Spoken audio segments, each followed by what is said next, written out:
नमस्कार भाई माने साधारण लोक आज से असाधारण कथाटी हूँ आमर जो एशिया कप चली पाकिस्तान को थर थर कर 3 थर हर दिगला ताकू चेतनर बाणी दिगला कहला थरे दुष्टामी कले बा अभद्रामी कले सही द्वितीय थर सही तृतीय थर आ सही ना तेणु पाकिस्तान टीम को जन दिगला सेमानक ब्लड रे एबे मध्य आतंकी रक्त प्रभावित होथिपाई तांको मानकु जणी दिगला आउ एभली नखरामी करनी देखुथिबे तोप भलिया बा बंदूक भलिया देखौथिले ये होची आतताईर सिंबल करके देखौथिले किंतु भारत ताकू चेतई देला तारी भाषा रे धोइले भल कि किंतु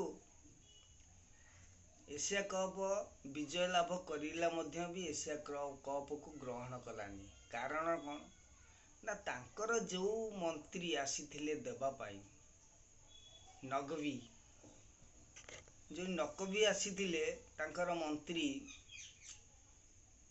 जेते बेले हमर सिंदूर ऑपरेशन चलीथिला सेते बेले से कौन कहिथिला सोशल मीडिया रे बा तांकर न्यूज चैनल रे कहला भारत को परमाणु युद्ध करिवा।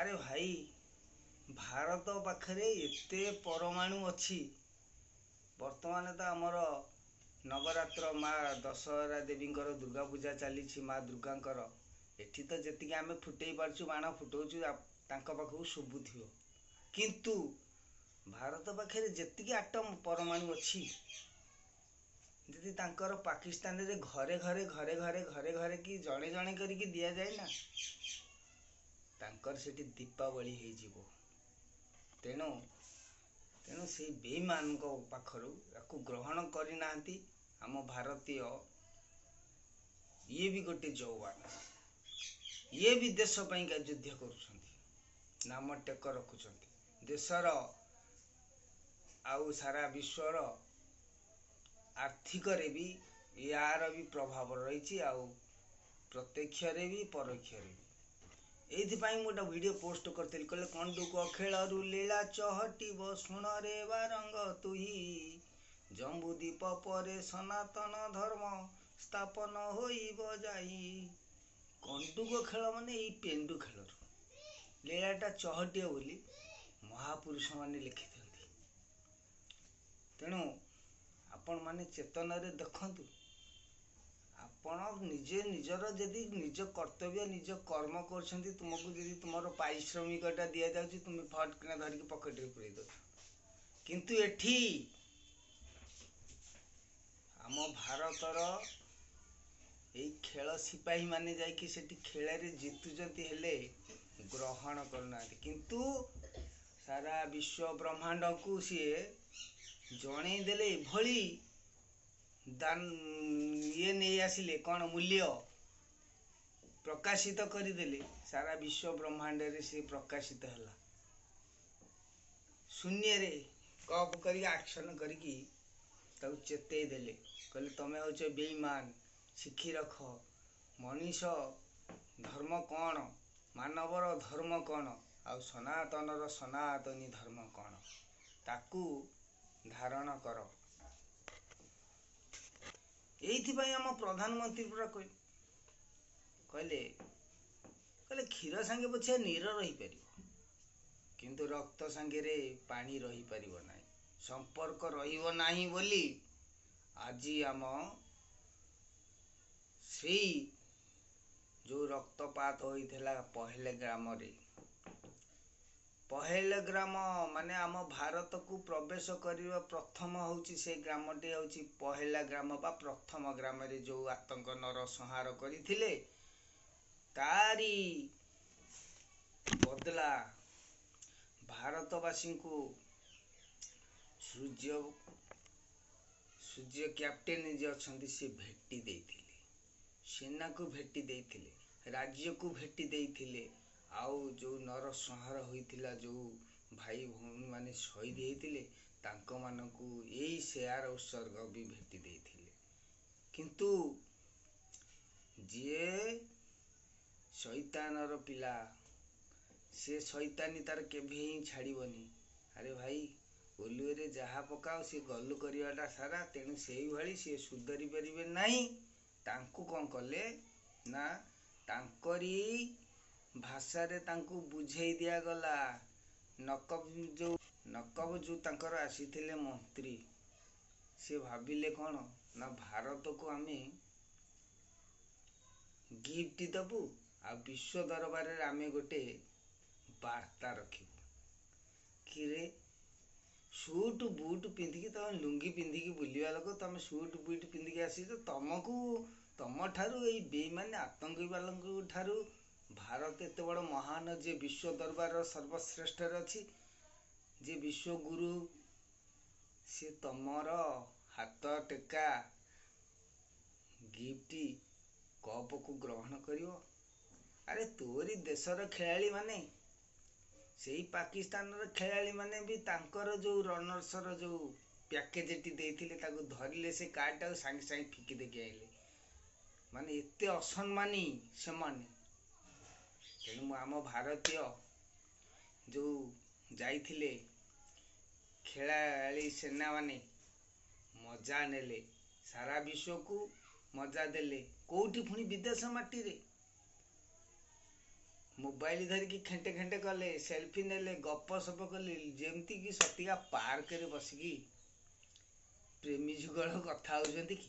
ମହା ଆନନ୍ଦ କଲେ, ସାରା ବିଶ୍ୱକୁ ବାର୍ତ୍ତା ଦେଲେ। ଆଉ ସମସ୍ତେ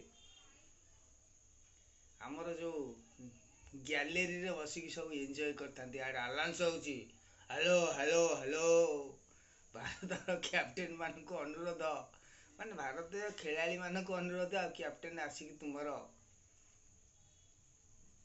ପ୍ରାଇଜଟାକୁ ଗ୍ରହଣ କର, ଏସିଆ କପଟାକୁ ଗ୍ରହଣ କର। କହିଲେ ନା, ତାଠୁ ବଡ଼ ମହାନ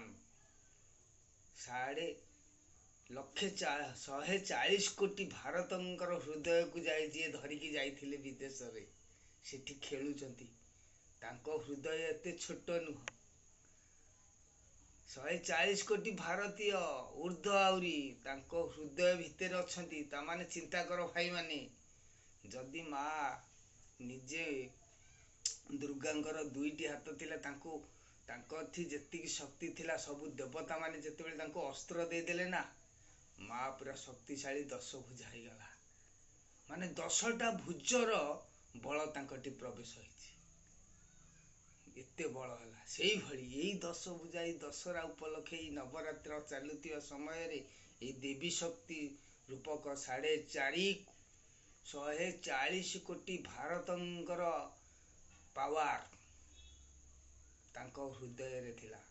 ସେଥିପାଇଁ ସିଏ କହିଲେ, ତମ ବେଇମାନଙ୍କ ଠାରୁ ଆମେ କପ୍ ନେବା ଅପେକ୍ଷା ମୋର ଦେଶବାସୀ ଆମ ହୃଦୟରେ ରହିଛନ୍ତି, ଆମେ ତାଙ୍କ ହୃଦୟକୁ ଜିଣିଛୁ, ସେଇଟା ହିଁ ଆମ ପାଇଁ ମହାନ।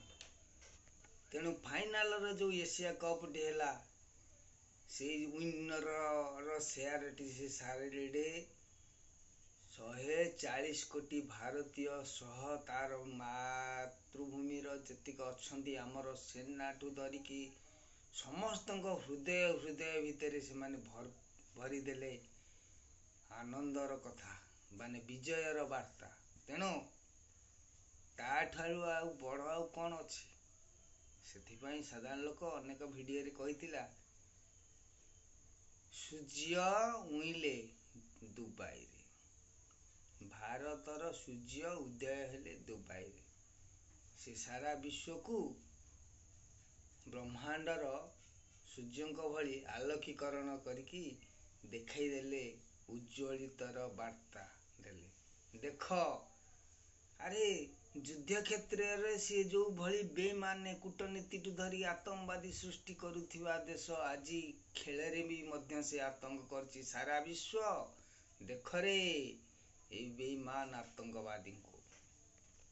ତାପରେ ନକବୀଙ୍କର ଔକାତଟି ଜଣା ପଡ଼ିଗଲା। 1 ଘଣ୍ଟାରୁ ଉର୍ଦ୍ଧ୍ୱ ସମୟ ଠିଆ ହେଇ ଆଲାଉନ୍ସ ହେଲା, କୌଣସି ଭାରତୀୟ ଖେଳାଳି, କ୍ୟାପ୍ଟେନ କେହି ସେ ଷ୍ଟେଜକୁ ଗଲେନି, ସବୁ ମନ ଇଚ୍ଛା ମସ୍ତି ଚଲେଇଲେ। ଏତେ ଅପମାନ ଦେଲେ, ସେ ଆଉ କ୍ଷଣଟିଏ ରହିପାରିଲାନି, ସିଧାସଳଖ ପଳେଇଲା ତାର ଯୋଉ ପିତୃକ ସମ୍ପଦର ଅର୍ଜିତ କପଟା ବି ନେଇ ସାଙ୍ଗରେ ପଳେଇଲା। ଆରେ ଏସିଆ କପ୍ ତୁ କିଏ ତୋର ନିଜସ୍ୱ ପିତୃକ ସମ୍ପତ୍ତିରେ କିଣିକି ଆଣିଥିବା ବା ତିଆରି କଲା ଭଳିଆ ନେଇକି ତୁ ହୋଟେଲକୁ ପଳେଇଲୁ।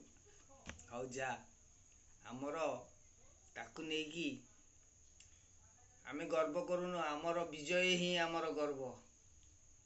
ସେଥିପାଇଁ ଯା, ନେଇକି ଯା, ବିକିକିରି ତୁ ତୋ ଦେଶର ଅଟା ଚାଉଳ ଡାଲି ଦେଇକି ଉନ୍ନତି ଆଣୁ। କାରଣ ଭାରତର ସେ କପ୍ ପ୍ରତି ନଥିଲା ଟାର୍ଗେଟ ଥିଲା ମୋର ଦେଶରେ ବି ଅନେକ ବେଇମାନ ଅଛନ୍ତି ଯିଏକି ଭାରତ ହାରିଲେ ତାଳି ମାରନ୍ତି।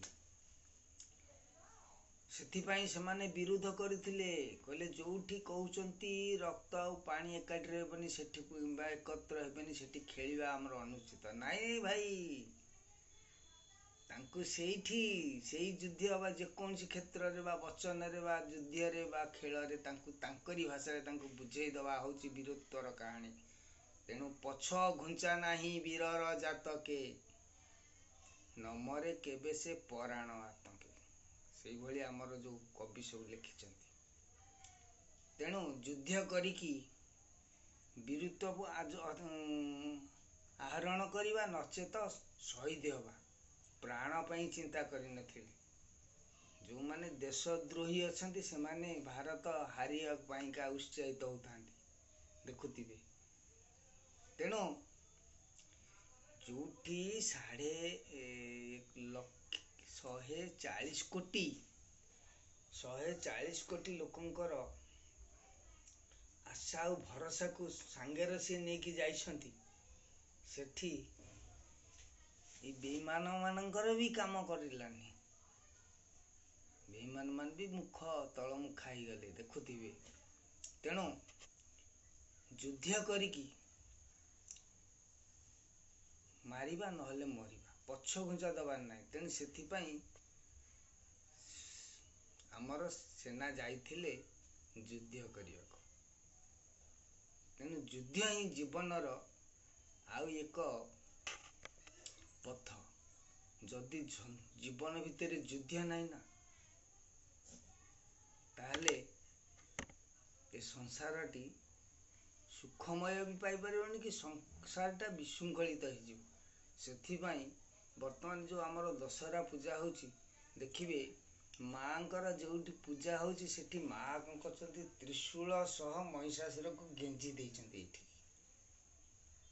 ମାଙ୍କୁ ତ ପୂଜା କରିବା, ଏଠି ଗୋଟେ କ୍ରୋଧାନ୍ୱିତ ଭାବ ବା ଗୋଟେ ମାନେ ଗୋଟେ ବଧର ଜୀବର କାହିଁକି ଏଠି ରଖାଯାଉଛି। ଏହା ହିଁ ସତ୍ୟ। ଯୁଦ୍ଧ, ଜୀବନଟା ହେଉଛି ଗୋଟେ ଯୁଦ୍ଧ। ଖେଳ ବି ଯୁଦ୍ଧ, ଆଉ ସେନାମାନେ ବି ମାତା ଭାରତ ଭୂମିର ସେବା କରୁଛନ୍ତି, ସିଏ ବି ଗୋଟେ ଯୁଦ୍ଧ। ତେଣୁ ଯୁଦ୍ଧ ହିଁ ଯୁଦ୍ଧ, ଜୀବନଟି ଆମର ବି ଯୁଦ୍ଧମୟ। ସେଥିପାଇଁ ଯୁଦ୍ଧର ଯେଉଁ ସିନ୍ଟା ନା, ସେଇଟା ଆଜି ଦଶହରାରେ ଭେଟି ଦିଆଯାଉଛି, ବା ଦୁର୍ଗାଙ୍କର ପୂଜାଟା ସେଇ ଟାଇପ୍ର ରହୁଛି।